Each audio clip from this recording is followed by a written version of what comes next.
High to all. Adobe ఫోటోషాప్లో మనం visiting కార్డ్ని తయారు చేసుకునే విధానం మనం చూసుకుందాం. మొదట మనం ఫైల్లోకి వెళ్ళి న్యూ అని క్లిక్ చేస్తే ఇక్కడ మనకు విడ్త్ అండ్ హైట్ రెజల్యూషన్ అనేది మనం తీసేసుకోవచ్చు అనమాట. అండ్ ఇక్కడ మీరు ఫైల్లోకి వెళ్ళాల్సిన అవసరం లేకుండా కీబోర్డ్లో Ctrl+N అని క్లిక్ చేసినా మనకు ఈ విధంగా న్యూ డాక్యుమెంట్కి మనకి ఈ విధంగా రావడం జరుగుతుంది అనమాట. సో మనం విజిటింగ్ కార్డ్ తీసుకుంటున్న సైజ్ వచ్చేసి మనకు 3.5 విడ్త్ అండి, అండ్ హైట్ వచ్చేసి 2 యూస్ చేసాం, అండ్ రెజల్యూషన్ వచ్చేసి 300 అనేది ఇక్కడ ఉపయోగించేస్తున్నాను. అండ్ విడ్త్, హైట్, రెజల్యూషన్ ఈ మూడిట్లో కూడా ఇంచెస్ ఉండేటట్లు చూసుకోండి. ఎందుకంటే ఇక్కడ మనం క్లిక్ చేస్తే ఇక్కడ పిక్సెల్స్, సెంటీమీటర్స్ ఇలా రకరకాల ఆప్షన్స్ ఉంటాయి. సో ఖచ్చితంగా ఇంచెస్ అనేది తీసేసుకొని ఇక్కడ మనం ఓకే అనేది యూస్ చేస్తామండి. అండ్ తీసుకున్న దాని తర్వాత నేను ఇక్కడ మ్యాక్సిమైజ్ చేస్తున్నాను అండి. సో మ్యాక్సిమైజ్ చేసిన దాని తర్వాత ఇక్కడ ఫస్ట్ మనం లేయర్స్ దగ్గర బ్యాక్గ్రౌండ్ అనేది లాక్ అయి ఉంటుందండి. సో గుర్తుపెట్టుకోండి, బ్యాక్గ్రౌండ్లో ఎప్పుడు కూడా మనం ఎటువంటి వర్క్ అనేది చేయకూడదు. ఎందుకంటే ఒకవేళ చేసామనుకోండి మనం దాంట్లో ఏదైనా రీఎడిట్ అనేది చేయాల్సి ఉంటుంది అనుకోండి. సో ఇక బ్యాక్గ్రౌండ్ ఆల్రెడీ ఉన్న కలర్స్తో పాటు మనకు లాక్ అయ్యే అవకాశాలు ఉంటుందన్నమాట. సో దానికోసం ఏం చేస్తున్నానంటే ప్రతి ఒక్క వర్క్ని కూడా మనము కొత్త ఎంటీ న్యూ లేయర్లో చేసుకోవడం అలవాటు చేసుకోవాలన్నమాట. సో ఇక్కడ లేయర్స్లో మీరు కిందికి వెళ్ళినట్టయితే క్రియేట్ న్యూ లేయర్ అనే ఒక ఆప్షన్ ఉంటుంది. సో దాన్ని క్లిక్ చేస్తే మనకు ఒక ఎంటీ న్యూ లేయర్ అనేది రావడం జరుగుతుంది అనమాట. సో ఆ రీతిగా మీకు ఎన్ని లేయర్స్ కావాలంటే అన్ని మీ యొక్క అవసరం బట్టి మీరు తీసేసుకోవచ్చు అనమాట. అండ్ దీని యొక్క షార్ట్ కట్ వచ్చేసి కీబోర్డ్లో Ctrl+Alt+Shift+N అని క్లిక్ చేసినా మనకి ఎంటీ న్యూ లేయర్ అని రావడం జరుగుతుంది అనమాట. సో ఈ రకంగా మనం తీసేసుకోవచ్చు అనమాట. సో ఫస్ట్ లేయర్ 1లో నేను సెలెక్షన్ చేసి కీబోర్డ్లో ఇక్కడ రెక్టాంగిల్ మార్క్ టూల్ అనేది నేను టూల్ తీసుకుంటున్నాను అండి. సో దాని యొక్క షార్ట్కట్ కీబోర్డ్లో వచ్చేసి M అనమాట. సో ప్రజెంట్ నేను ఇక్కడ ఈ విధంగా ఒక షేప్ అనేది డ్రా చేస్తున్నాను అండి. సో ఈ విధంగా డ్రా చేసిన దాని తర్వాత ఇందులో నేను కలర్ వేయాలనుకుంటున్నాను. సో దానికోసం ఇక్కడ మనకు foreground colour and background colour అనేది ఇక్కడ 2 కలర్స్ అనేది ఉంటాయి అనమాట. సో ఇక్కడ వైట్ కలర్ అనేది foreground colour and black colour అనేది బ్యాక్గ్రౌండ్ కలర్ అనమాట. సో ఇప్పుడు నేను ఫోర్గ్రౌండ్ కలర్ని సెలెక్షన్ చేసి ఇందులో నాకు నచ్చిన యొక్క కలర్ నేను ఇక్కడ ఉపయోగించేస్తున్నానండి. సో కొద్దిగా డార్క్ బ్లూ షేడ్స్ అనేది యూజ్ చేస్తున్నాను. సో ఓకే చేసి ఇక్కడ ఫోర్గ్రౌండ్ కలర్ ఇక్కడ మనకు పడాలి అనుకుంటే so all to back space అని క్లిక్ చేస్తే మనకి ఈ విధంగా మనకు రావడం జరుగుతుంది అనమాట. అండ్ ఈ సెలెక్షన్ వెళ్ళిపోవాలంటే కీబోర్డ్లో Ctrl+D అని క్లిక్ చేస్తే మనకు డీసెలెక్ట్ అనేది కావడం జరుగుతుంది అనమాట. ఫైన్. అండ్ దాని తర్వాత నాకు ఇంకొక ఎంటీ న్యూ లేయర్ అని తీసుకుంటున్నాను. అండ్ దీనికాడ నేను ఇంకొక షేప్ అనేది ఇక్కడ డ్రా చేస్తున్నాను అనమాట.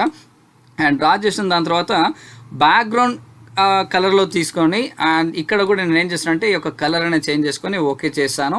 అండ్ బ్యాక్గ్రౌండ్ కలర్ నాకు ఇక్కడ ఫిల్ కావడం కోసం కీబోర్డ్లో Ctrl+Backspace అనేది యూజ్ చేస్తున్నాను. అండ్ ఈ సెలెక్షన్ పోవడానికి కీబోర్డ్లో Ctrl+D అనేది డీసెలెక్ట్ కోసం ఉపయోగిస్తున్నాను అనమాట. ఫైన్. అండ్ ఇక్కడ నాకు లైట్ బ్లూ కలర్ అనేది పైన వచ్చిందండి, అండ్ డార్క్ బ్లూ కలర్ వచ్చేసి వెనక్కి వైపు వెళ్ళిపోయింది. సో నాకు ఇక్కడ లైట్ బ్లూ కలర్ వెనక్కి వెళ్ళాలి కాబట్టి నేను ఇక్కడ ఏం చేస్తున్నానంటే ఇక్కడ లేయర్స్ని లేయర్ 1 అనేది పైకి ఉండాలి అండ్ లేయర్ 2 అనేది కిందికి ఉండాలి అని ఈ రకంగా ఉపయోగించేస్తున్నాను. లేదంటే కీబోర్డ్లో మనకి open bracket and close bracket ద్వారా కూడా మనకు అప్ అండ్ డౌన్స్ అనేది చేసేసుకోవచ్చు అనమాట. ఫైన్. అండ్ దాని తర్వాత లేయర్ 1ని సెలెక్షన్ చేసి ఇక్కడ నాకు ఈ యొక్క స్పేస్లో కొద్దిగా నేను ఇక్కడ లెఫ్ట్ సైడ్కి బెండ్ చేయాలనుకుంటున్నాను. సో దానికోసం కీబోర్డ్లో Ctrl+T అంటే ట్రాన్స్ఫార్మ్ అండి. సో దాని తర్వాత మౌస్ ద్వారా రైట్ క్లిక్ చేసి ఇక్కడ డిస్టార్ట్ అని క్లిక్ చేస్తున్నాను. సో ఈ రకంగా మనం ఇక్కడ బెండ్ చేసుకోవచ్చు అనమాట. సో నాకు ఎంత కావాలంటే అంత నాకు అవసరతను బట్టి చేసేసుకోవచ్చు. నాకు సమానంగా బాగుండాలి అనుకుంటే షిఫ్ట్ పట్టుకుంటే చక్కగా మనకు ఎటువంటి డిస్టర్బెన్స్ లేకుండా వచ్చేస్తుందండి. సో ఈ రీతిగా నాకు కావాలనుకుంటున్నాను కాబట్టి ఇంత ఉపయోగించేసి కీబోర్డ్లో ఎంటర్ అని క్లిక్ చేస్తున్నాను అనమాట. ఫైన్. అండ్ దాని తర్వాత నాకు టెస్ట్ కావాలనుకుంటున్నాను కాబట్టి కీబోర్డ్లో T అని క్లిక్ చేస్తున్నాను. సో T అని క్లిక్ చేసి ఇక్కడ టెస్ట్ టూల్ యాక్టివేట్ కావడం జరుగుతుంది అనమాట. సో ఇక్కడ నా యొక్క నేమ్ ఏదైతే ఉందో సో ఇది ఇక్కడ నేను ఇక్కడ టైప్ చేస్తున్నాను అండి. సో మీ యొక్క నేమ్ మీరు ఏదైతే ఉందో అక్కడ మీరు టైప్ చేయండి. అండ్ ఈ విధంగా టైప్ చేసిన దాని తర్వాత అలైన్మెంట్ కూడా చాలా ఇంపార్టెంట్ అండి. విజిటింగ్ కార్డ్లో ఎక్కడంటే అక్కడ చేయకుండా ఒక సీక్వెన్స్లో చేయడం అలవాటు చేసుకోండి.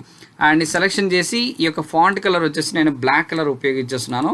అండ్ మీకు నచ్చిన కలర్స్ మీరు ఉపయోగించుకోండి. అయితే మళ్ళీ కలర్ఫుల్గా మీరు ఉపయోగించొద్దండి. ఎందుకంటే ప్రొఫెషనల్గా ఉండాలంటే ఎప్పటికైనా సరే డీసెంట్ కలర్స్ ఉండేటట్లు చూసుకోవాలి. 1, 2, 3 కలర్స్ మాత్రమే మనము కలర్స్ అనేది ఉపయోగించాలి. అలా కాకుండా 5-6 కలర్స్ ఉపయోగిస్తున్నట్లయితే మనకు విజిటింగ్ కార్డ్ అనేది ప్రొఫెషనల్గా కనిపించదు అనమాట. సో నెక్స్ట్ మన యొక్క నేమ్ కింద మన యొక్క డిజిగ్నేషన్ కూడా కంపల్సరీ ఉండాలి కాబట్టి అగైన్ నేను టెస్ట్ క్లిక్ చేస్తున్నాను. అండ్ ఇక్కడ కింద డిజిగ్నేషన్ మీ యొక్క డిజిగ్నేషన్ ఏదైతే ఉందో అది మార్కెటింగ్ మేనేజరా లేకపోతే ఎగ్జిక్యూటివ్ మేనేజరా లేకపోతే ఎండీనా ఏదైతే ఉందో అది మీరు టైప్ చేయండి. సో ఆర్టిస్టా సోన్స్ ఏది ఉంటే అది టైప్ చేసేయండి. అండ్ ఇలా చేసిన దాని తర్వాత మన యొక్క పేరు మన యొక్క డిజిగ్నేషన్ రెండు ఫాంట్ కూడా ఒకటే కలర్లో ఉండకూడదు కాబట్టి నేను కొద్దిగా డిఫరెన్స్ ఉండడం కోసము ఇక్కడ లైట్ గ్రే కలర్ అనేది యూస్ చేస్తున్నాను అండి. సో లైట్ యాష్ కలర్లో యూస్ చేస్తున్నాను అనమాట. సో ఈ రకంగా సో ఈ కలర్ యూస్ చేసి ఓకే చేశానండి. ఫైన్. సో ఈ రకంగా మనము ఉపయోగించుకోవచ్చు. అండ్ దాని యొక్క అలైన్మెంట్ కూడా మనము ఇలాగా కీబోర్డ్లో up arrow down arrow left right ద్వారా మనం దాన్ని అలైన్మెంట్ చేసుకోవచ్చు అనమాట. ఫైన్. అండ్ తర్వాత వచ్చేసి ఇక్కడ నాకు అడ్రస్ కూడా నేను టైప్ చేయాల్సి ఉంటుంది కాబట్టి సో దాని యొక్క అడ్రస్ ఏదైతే ఉందో సో ఆ యొక్క అడ్రస్ మీరు మెన్షన్ చేయొచ్చు. ఉదాహరణకి నేను వచ్చేసి 99-27- అండ్ స్ట్రీట్ నేమ్ ఏదైతే ఉందో ఆ యొక్క స్ట్రీట్ నేమ్ కూడా మీరు టైప్ చేయొచ్చు. అండ్ దాని తర్వాత ఏరియా అండ్ ఏ యొక్క ఏరియా అయితే ఏరియా నేమ్ కూడా మీరు మెన్షన్ చేయొచ్చు అనమాట. అండ్ ఇక్కడ ఫాంట్ నాకు కనిపించడం లేదు ఎందుకంటే ఆ యొక్క ఫాంట్ కలర్ నాకు గ్రే కలర్లో ఉంది కాబట్టి సో దానికోసం సెలెక్షన్ చేసి ఇక్కడ వైట్ కలర్ అనేది ఉపయోగించేస్తున్నాను. ఎందుకు వైట్ కలర్ అనేది ఉపయోగిస్తున్నాను ఫాంట్ అంటే ఇక్కడ నాకు బ్యాక్గ్రౌండ్ కలర్ డార్క్లో ఉంది కాబట్టి మనకు టెస్ట్ ఎప్పటికైనా సరే లైట్ కలర్లో ఉండేటట్లు చూసుకోవాలి. అండ్ దీని తర్వాత ఎంటర్ అని క్లిక్ చేస్తున్నాను. సో ఎంటర్ అని క్లిక్ చేసిన దాని తర్వాత ఒకవేళ ఈ వెబ్సైట్ అడ్రస్ కానీ ఉన్నట్లయితే మీరు ఆ యొక్క వెబ్సైట్ అడ్రస్ కూడా మీరు ఇక్కడ మెన్షన్ చేయొచ్చు అనమాట. సో ఇక్కడ నేను మెన్షన్ చేశాను. అండ్ దాని తర్వాత contact number. So contact number ఏదైతే ఉందో ఆ యొక్క కాంటాక్ట్ నెంబర్ మీరు మెన్షన్ చేయొచ్చు అనమాట. సో ఉదాహరణకు నేను ఈ విధంగా మెన్షన్ చేశాను.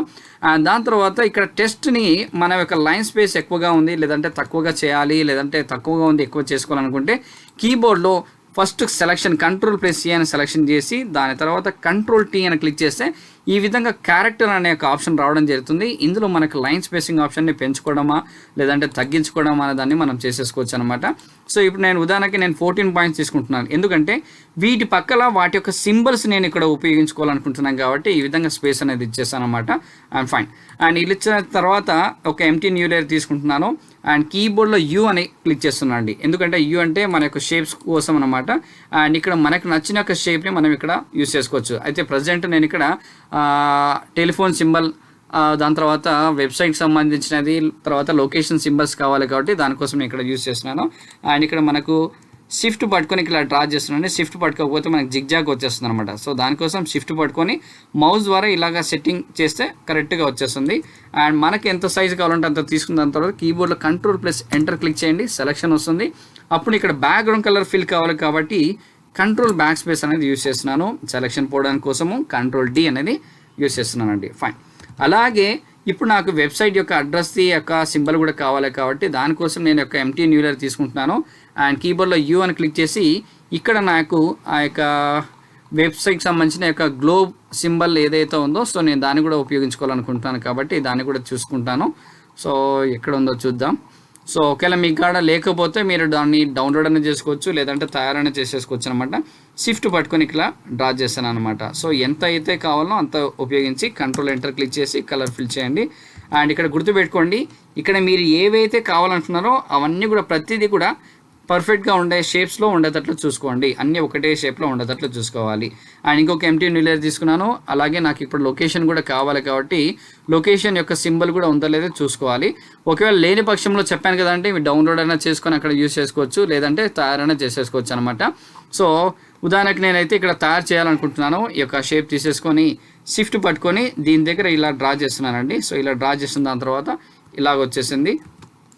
సో మనకి ఎంత కావాలనుకుంటే సో అంతరా ఇక్కడ ఉపయోగించుకోవచ్చు అనమాట. అండ్ Ctrl+Enter క్లిక్ చేసి ఇక్కడ నేనేం చేస్తున్నాను అంటే ఆ యొక్క కలర్ Ctrl+Backspace యూస్ చేసి Ctrl+D వచ్చాను. అండ్ నాకు ఇక్కడ ఈ రకంగా ఉంది. అయితే నాకు లొకేషన్ రివర్స్లో ఉండాలి కాబట్టి సో దానికోసం Ctrl+T అని చేసి రైట్ క్లిక్ చేసి ఫ్లిప్ వర్టికల్ అని చేశాను. సో ఫ్లిప్ వర్టికల్ చేయడం వల్ల మనకి ఈ రకంగా వచ్చేసింది.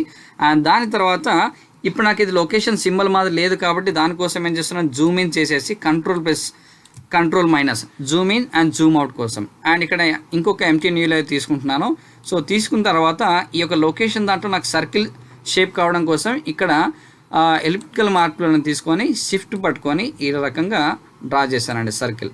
సో దీన్ని ప్రాపర్ అలైన్మెంట్ చేయడం కోసము రైట్ క్లిక్ చేసి ట్రాన్స్ఫార్మ్ సెలెక్షన్ చేసి ఇక్కడ అడ్జస్ట్మెంట్ చేస్తున్నానండి కరెక్ట్ పొజిషన్లో ఉండదు అట్లా. ఓకే అనుకున్నప్పుడు ఎంటర్ క్లిక్ చేసి అండ్ ఇందులో నేనేం చేస్తున్నాను అంటే ఆ యొక్క కలర్ ఫిల్ చేసేస్తున్నాను అనమాట. ఆల్ట్ Backspace ఫిల్ చేసి Ctrl+D చేశాను అండ్ Ctrl- చేసి ఈ రకంగా మనం చూడొచ్చు అనమాట. ఫైన్. అండ్ తర్వాత వచ్చేసి నేను ఇంకొక ఎంటీ న్యూ లేయర్ తీసుకుంటాను, ఎందుకంటే ఇక్కడ నాకు కంపెనీ యొక్క లోగో అండ్ కంపెనీ నేమ్ కూడా ఉండాలి కాబట్టి సో దానికోసం కంపెనీ యొక్క లోగో తీసుకుంటున్నాను.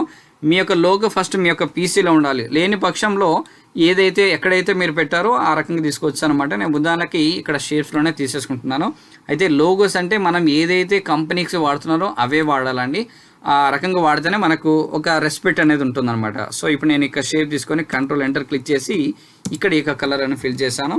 అండ్ చేసిన దాని తర్వాత ఇది ఇక్కడ పెట్టాను. అండ్ కింద వచ్చేసి టెస్ట్ క్లిక్ చేస్తున్నాను అనమాట. సో కంపెనీ నేమ్ ఖచ్చితంగా మీరు ఈ యొక్క కంపెనీ నేమ్ ఏదైతే ఉందో ఆ యొక్క కంపెనీ నేమ్ మీరు ఇక్కడ టైప్ చేయాల్సి ఉంటుందన్నమాట. సో ఉదాహరణ నేను ఇక్కడ కంపెనీ నేమ్ అని టైప్ చేసి ఉన్నాను. సో ఈ రకంగా పెట్టేస్తాను అనమాట. ఫైన్. అండ్ దాని తర్వాత ఇంకా మనకి ఇక్కడ ఫాంట్ మన యొక్క నేమ్ చాలా చిన్నగా ఉందంటే కాస్త పెద్దగా పెంచుకోవాలనుకుంటే కాస్త పెద్దగా పెంచుకోవచ్చు. అండ్ మీ యొక్క డిజిగ్నేషన్ అనేది అలైన్మెంట్ కూడా చేసుకోవాలి కాబట్టి ప్రాపర్గా. సో దానికోసం నేను ఇక కీబోర్డ్లో ఆరోస్ యూస్ చేస్తున్నాను, లెఫ్ట్ ఆరో రైట్ ఆరో అనేది యూస్ చేయొచ్చు. అండ్ మరీ బ్లాక్ ఎక్కువగా ఉన్నట్లయితే మీరు కాస్త లైట్గానే మీరు చేసేసుకోవచ్చు అనమాట. సో ఈ రీతిగా మనకు కనిపించడం జరుగుతుంది అనమాట. ఫైన్ అండి. సో మనకి ఇంకా ఏదన్నా కావాలన్నట్లయితే సో ఆ రకంగా మనం రకరకాలుగా తయారు చేసుకోవచ్చు అనమాట. నేను ఇక్కడ కేవలం సింపుల్గా ఒక బేసిక్ విజిటింగ్ కార్డ్ మాత్రం ఇక్కడ తయారు చేసి ఉన్నాను. అండ్ విజిటింగ్ కార్డ్ అయితే మనం తయారు చేస్తున్నాం, దీన్ని ప్రింటింగ్ ఇవ్వాలి అనుకుంటే మొదట మనం ఇక ఫైల్ మనం సేవ్ చేయాలండి. ఎందుకంటే ఫోటోషాప్లో మనకు అన్నీ కూడా వర్కింగ్ చేసేటివన్నీ కూడా ఆర్జీబీలోనే మనకు సేవ్ అయి ఉంటుందన్నమాట. సో ఇప్పుడు నేను ఇక్కడ అన్టైటిల్ ఉంది అంటే దీనికి ఏమి యొక్క పేరు అనేది ఇవ్వలేదు కాబట్టి సేవ్ చేసుకోవడం కోసం ఫైల్లోకి వెళ్ళి సేవ్ అని క్లిక్ చేయొచ్చు, లేదంటే కీబోర్డ్లో Ctrl+S అని క్లిక్ చేస్తే సేవ్ యాజ్ అనే ఒక ఆప్షన్ రావడం జరుగుతుంది. ఇక్కడ ఫైల్ నేమ్ వచ్చేసి విజిటింగ్ కార్డ్ అని ఇక్కడ నేను నేమ్ ఇచ్చేస్తున్నాను. సో ఆల్రెడీ ఒకవేళ సేమ్ నేమ్స్ కానీ ఉన్నట్లయితే మీరు ఏదన్నా డిఫరెంట్ నేమ్స్ అన్నా మీరు మెన్షన్ చేయొచ్చు అనమాట. File name visiting card sample అని పెట్టాను. ఫార్మాట్ కంపల్సరీ ఫోటోషాప్ ఫార్మాటే ఉండేటట్లు చూసుకోవాలి, ఎందుకంటే మనం ఏదైనా కరెక్షన్ చేసుకోవాలి ఇంకా మోడిఫికేషన్ ఏదైనా ఉన్నట్లయితే సో వర్క్ ఫైల్ మొదట మనకు ఉన్నట్లయితే దాంట్లో మనం మార్చుకునే అవకాశాలు అనేది ఉంటుందన్నమాట. ఫైన్. సో ఇప్పుడు వర్క్ ఫైల్ అయితే వచ్చింది, నాకు విజిటింగ్ కార్డ్ శాంపుల్ అని టైటిల్ కూడా రావడం జరిగింది కాబట్టి ఇప్పుడు నేను దీన్ని ప్రింటింగ్ ఫైల్ అనేది ఇవ్వాలి. ప్రింటింగ్ ఫైల్ ఇవ్వడం ఎలాగనుకుంటే సో కీబోర్డ్లో Ctrl+Shift+S అని క్లిక్ చేయండి, సేవ్ యాజ్ యొక్క ఆప్షన్ రావడం జరుగుతుంది. అండ్ ఇక్కడ ఫార్మాట్ వచ్చేసి మనకు జేపీఈజీ ఫార్మాట్ ఉండేటట్లు చూసుకోండి, ఎందుకంటే మనకు ప్రింటింగ్ ఫైల్స్ అన్నీ కూడా జేపీఈజీలోనే రావడం జరుగుతుంది అనమాట. సో ఫైల్ నేమ్ సేవ్ చేసాం. సో ప్రింటింగ్ ఫైల్ ఇక్కడ మనకు ఇమేజ్ యొక్క క్వాలిటీ యొక్క ఆప్షన్ చూసుకున్నట్లయితే మ్యాక్సిమం ఉండేటట్లు చూసుకోండి, ఎందుకంటే మనకు డీటెయిల్గా మన యొక్క టెస్ట్ కానీ కలర్స్ కానీ బాగా చక్కగా కనిపించాలంటే క్వాలిటీ ఎప్పుడు కూడా సో మ్యాక్సిమం ఉండేటట్లు చూసుకొని 12 పెట్టి ఓకే చేసుకున్నట్లయితే మనకు అది జేపీజీ యొక్క ఫైల్ ఫార్మాట్లకి మనకు చేంజ్ కావడం జరుగుతుంది అనమాట. సో దట్ అది మనం ప్రింటింగ్ ఇచ్చేస్తే మన యొక్క మొబైల్లో కానీ లేకపోతే ఎక్కడికైనా సరే సాఫ్ట్వేర్ లేకుండా అయినా సరే మనము అదొక ఇమేజ్ వ్యూలో మనం చూడడానికి అవుతుందన్నమాట. సో ఇది అండి, ఈ రీతిగా మన యొక్క విజిటింగ్ కార్డ్ని మనం ఫోటోషాప్లో తయారు చేసుకునే విధానం. మీకు నచ్చినట్లయితే లైక్ చేయండి, షేర్ చేయండి, సబ్స్క్రైబ్ చేయండి. Thank you, keep watching.